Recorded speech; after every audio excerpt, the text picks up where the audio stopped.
Back again, another day. So, thermostat, all that stuff we did last time didn't fix anything. We have new relays for all the fan components, temperature sensors, and I got curious because I started thinking, what can make a car run hot at idle? And figured if you advance the timing on a car too much at idle, it can cause it to run hot. So I scanned it, and the rear O2 sensor was, the code was slow response from bank to sensor 1. So upstream O2 sensor, the one that matters. Slow response, if you looked at the graph, it was basically flatlining on voltage every now and then. So we have new O2 sensors for it, which shouldn't be too bad from what I remember. The front one's not too bad to get to at all. The back one, I don't remember being too terrible. So we'll do the relays, we'll do the O2 sensors, and then unfortunately for the temperature sensors, the entire upper manifold has to come off. And that's going to be a bit of a chore, but not too bad. I've done it 100 times. It's not terrible. It's just a bit of work. So yeah, we'll get started on it. This camera needs to charge, so I'm not going to record swapping out relays and all that stuff. If anything interesting happens, I'll bring you back and we'll see what happens. Alright, got the relays replaced. Didn't test them yet because I wanted to get deeper into the engine before it got hot. Waiting on the O2 sensors for a buddy of mine to bring back my O2 sockets. So took the upper manifold off. Gonna have to take the lower manifold off here eventually. Figure out where those coolant sensors are. I see one of them now. And yeah, if you're curious about how to take this upper manifold off on these cars, it's not difficult. It takes 15-20 minutes. Forgotten SVT on YouTube did a great video on both the upper and the lower, so I don't think I need to cover it again. I'm not going to do any better than he did. They come off really easy, and you can see these things are prone to getting just wicked carbon built up in them with the secondaries and the way that the ventilation works. You can see all the carbon on the gasket for the throttle body. That comes through the EGR passage here. You can see it's all built up, and it'll get in and it'll start gunking up all of the ports. This has a dual runner system, so primaries and secondaries. The secondaries are controlled by a controller on the front of the engine here, which goes back a throttle cable to here, and you can see the butterfly starting to open there. So kind of cool. Very similar to the Focus SVT. This is actually the same box as the Focus SVT. And bonus points for anybody who can figure out what's installed backwards in this engine bay. There's something that is intentionally installed backwards here. We'll see if anybody can figure that out. Yeah, looking at the secondaries, looking at the butterflies, those are pretty filthy. They're definitely pretty ugly in there. We might take some seafoam and some chem tool and hose all that out. You see I have some zip ties here holding the injector harnesses in. These clips are notorious for breaking. They just get dry sitting in there and break when you take them off. One thing I did is I didn't like how it was sitting. It seemed to want to ride up. So I put this little piece of silicone hose in there and zip tied it in there so that these have some resistance to wanting to roll up and unplug. Seems to have done well since I did it. And yeah. So we will dig a little deeper. And one sensor is right here. The second sensor I don't see. I'll have to figure out where that one is. I heard that was in the valley. I can't imagine where in the valley that would go. There shouldn't be any coolant lines running down the valley. Let's see if we can see anything in there. Let me grab a light here. Oh, the shop is a mess. Tomorrow's shop cleaning day, 100%. I don't know where the light went. Ah, there it is.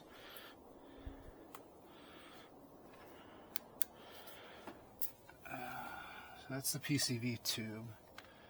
There's the upper coolant hose coming out of there. Oh, there's the other sensor. Oh, rad. I don't have to take the lower manifold off. That's awesome. That sucks. I might remove the fuel line anyways, just to get it out of the way.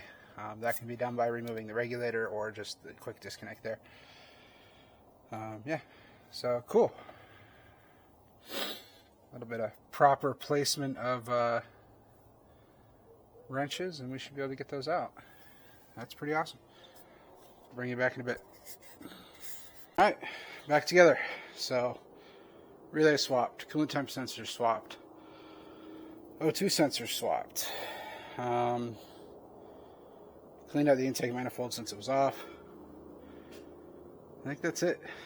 Found a plug on the transmission that was unplugged. It goes into the shift turret. I think that's just the reverse lights and reverse lockout.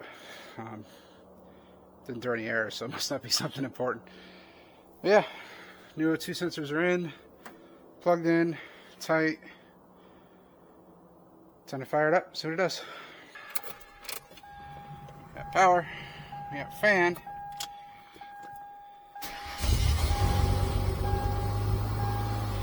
Damn. She wanted to start. I did dump some seafoam down the manifold, so it's going to smoke for a little bit. That's kind of unavoidable. Of course, the freaking clock's wrong.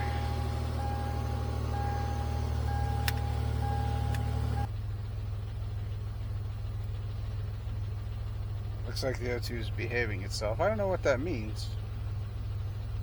But considering they're all doing the same thing now, I'm going to think that's good. So,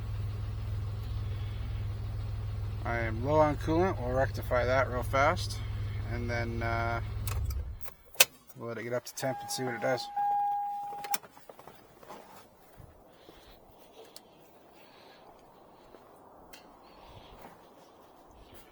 Hopefully this wasn't running long enough to build any real pressure. Nope.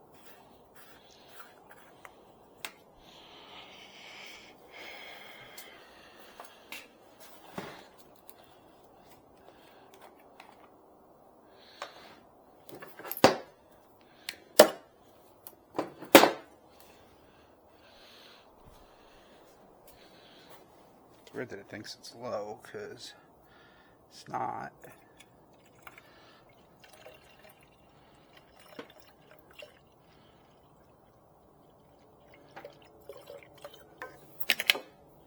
It's right at the max line.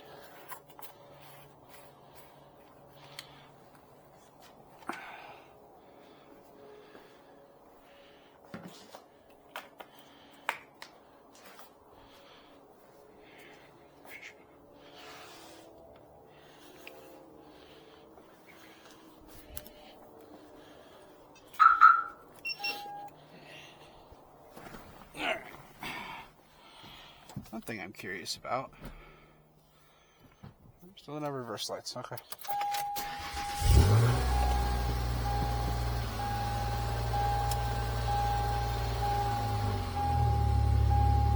Oh, more low coolant.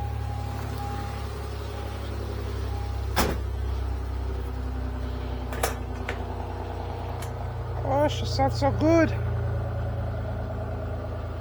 Such a good sounding car.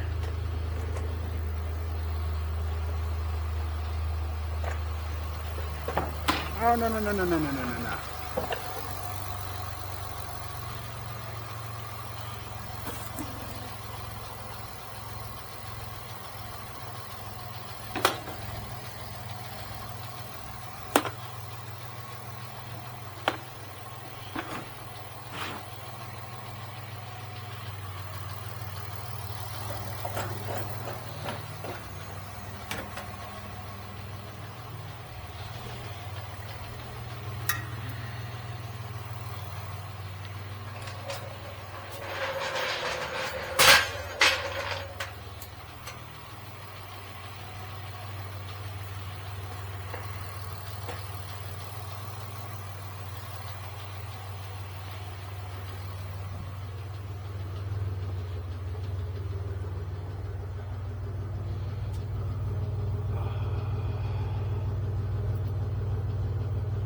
Put all that seafoam in the exhaust. Now the exhaust smells like a freaking old go-kart track. It's hilarious.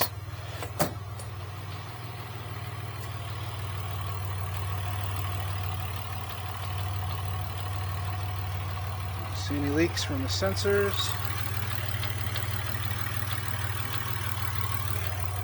Here is injector click and a rattly clutch. That's normal.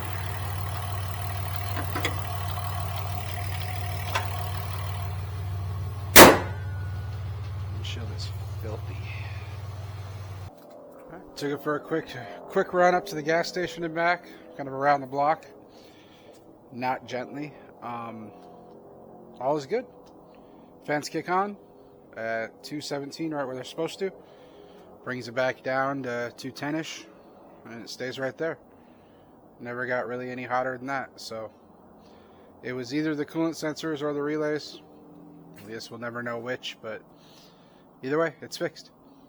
Temperature seems fine. Fans seem fine. Changing the O2 sensors, it's almost back to what it should be. I think the IMRC, the intake runner controller, is going dead. It just doesn't have that kick. It did once. One pull that I did, it woke up like it should at the higher RPMs.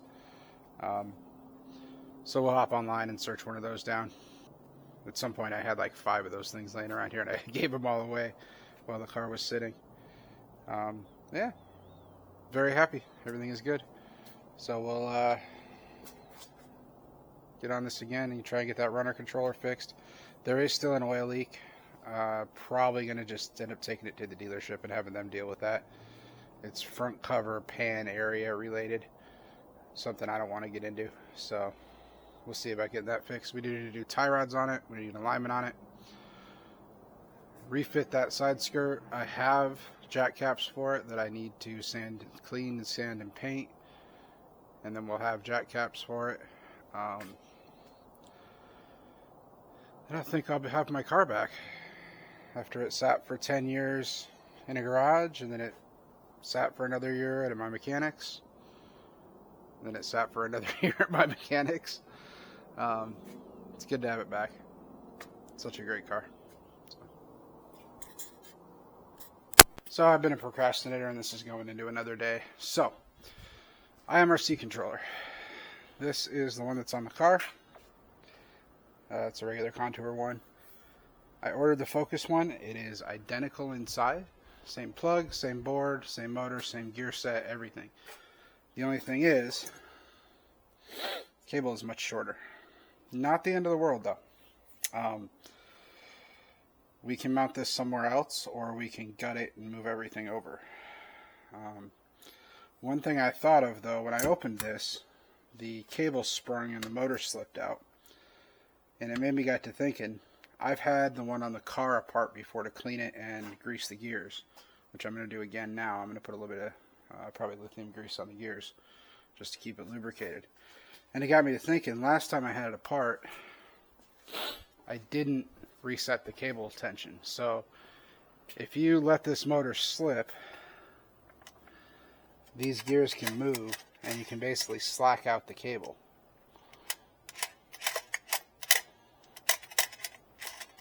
So I'm going to retension the cable and make sure that it has no slack in the back there. Grease the gears, put the lid back on it, and see if that fixes our issue. And see if this IMRC is going to work just fine. If it doesn't, like I said, we can always relocate it. There's no rule that says it has to go there. There's plenty of slack on this tail, and given that this car has an intake, it can actually mount right to where the stock airbox would mount on the motor mount, and that should give the cable enough length to wrap around. There's several other mounting options. There's guys that have moved it to the side of the battery box with the contour one.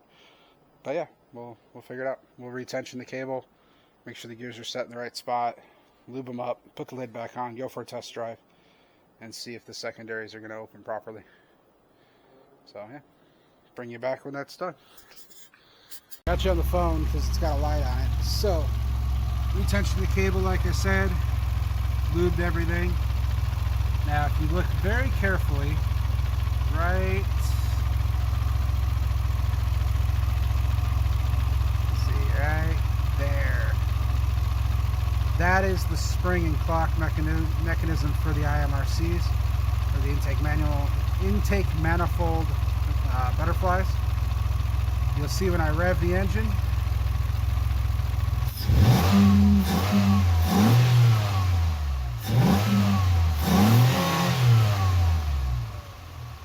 works. So the IMRCs are working.